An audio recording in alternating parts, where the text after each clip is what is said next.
I want to talk about some advantages to trying to be a minimal mom. Now, I am by no means perfect at this, and there's always somebody who's going to be more minimal than you. But I'm making efforts in my home and in my life to be more minimal, and I want to share some of those advantages that I am seeing and continue to see as we implement more minimalism.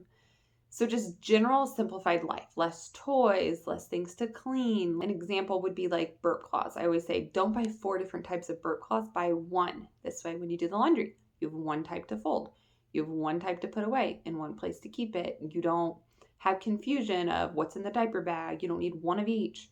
Simplify. Okay. It can mean simplify types, meaning don't have 4 different types of burp cloths. It could also mean minimize, meaning let's not have 20 burp cloths, let's just have like 5 to 10. So that's just some general talk. Let's dive into a couple specific areas. Children's clothing, for example, babies, toddlers. Some areas that I've decided to minimize and try to cut down is just overall quantity. I like to have less clothing. I like to have anywhere from about 5 to 10 daily outfits. These are things they wear to daycare or like the Monday through Friday. And then this also includes pajamas. I like to have roughly a similar amount because it makes sense when you're doing laundry. And then a couple outfits for the weekends. These are for church, for restaurants, for social events, for holidays. A couple just nicer things, whether it's like a romper, a dress, a little, for a little boy, like a little sweater vest or something in the winter. Then another specific thing you can minimize would be something like socks. I do not buy various types and brands and colors and patterns of socks. What we have found is to order a large package, typically off Amazon, and in this package, the one we found most recently for our toddler was black, dark gray, light gray, and white. So we don't really have to match them when we do the laundry. We just sort of make like a pile. It's like the black socks pile. So also if we lose a sock, we're not freaking out because then later on we'll probably lose another one and the matches will still work out in the end. And oftentimes we don't make it to the end of the pile anyway. When it comes to shirts, I like basic shirts with basic colors, basic patterns. I prefer not to have brand names on the front. I'm not trying to advertise for any big companies. I like just like a nice floral print, something like that, something very basic, or something like a flannel shirt for a little boy. Just something that can still look nice if you do go to a restaurant or something, but also can be okay to play in and get dirty. I have daughters, so when it comes to pants in the wintertime, I love jeggings, little jeans that are stretchy.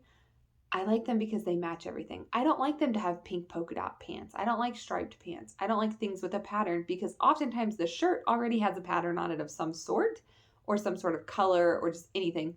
So if all the pants in the closet are basically a blue jean jegging, they're going to match every shirt. Now, does the occasional pink pair of pants slip into their closet? Yes, it definitely happens. We get hand-me-downs, so I welcome that. But if I'm going to go to the store, typically the thrift shop, and buy them, I'm typically going to stick to the jeggings because I know they match everything. It makes life and laundry and matching clothing a little bit more simple. And then jackets. I've gone through phases. We get hand-me-downs where I've had like 4 jackets in a size, like 4 12-month jackets or 4 2T jackets. And it's too much. We don't need that many. It ends up feeling cluttered in our home. I would rather just keep the one I like the most or the one that's going to be most beneficial during that season out and handy and available. I'm a big fan of rotating items and just keeping it very, very clean and simple. So let's go on to something else. The kitchen in your home. I do not have a lot of one-use gadgets. I don't have like a cookie scoop and a cherry pitter. I don't even know. I don't have these things. What I use most often in my kitchen is a knife and a cutting board, and that will get you by on a lot of things. You don't need to have every single thing. Also, when you go to unload the dishwasher, I love it when it's a basic dishwasher, when it's lots of plates, lots of bowls. I like things that just stack easily and get put away easier. My knives, they all get put in the knife block, or I have some that go in a knife drawer.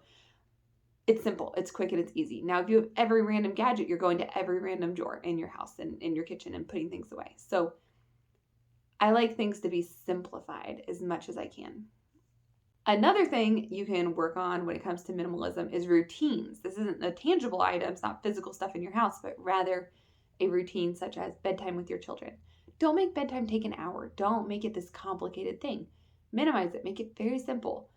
For example, we do a vitamin, we read a book, we go potty, brush our teeth, and we go to bed. You can do that. Well, jammies, I forgot jammies on the front end, but you can do all that in 15 minutes, maybe even 10. And it's just streamlining things and simplifying.